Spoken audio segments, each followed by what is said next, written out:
На протяжении многих десятилетий их обычаи не менялись. На традиционный выборный круг Терского войскового казачьего общества сегодня приехали казаки всего Кавказа. Несколько сотен представителей обществ всего региона собрались в столице Северной Осетии. Глава республики Теймураз Мамсуров приветствовал гостей. Мы знаем славные традиции нашего российского казачества. Мы знаем его не остановленный никем ежедневный подвиг в труде и в ратных делах, в воспитании младшего поколения.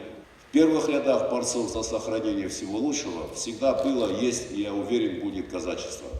Главная задача – вне очередного круга выборы нового атамана. Предыдущий Вячеслав Пилипенко досрочно сложил с себя полномочия. Высокий пост в итоге занял атаман Ставропольского казачества Александр Журавский. Он, по сути, и был единственным кандидатом. Только он прошел согласование федеральных ведомств. Процедура голосования прошла не без споров, но 3/4 делегатов все же Журавского одобрили. Душу Богу, жизнь Отечеству, сердце людям, а честь никому. Терскому казачьему войску, на мой взгляд, первое необходимо – это наконец осознать, что атаман появился.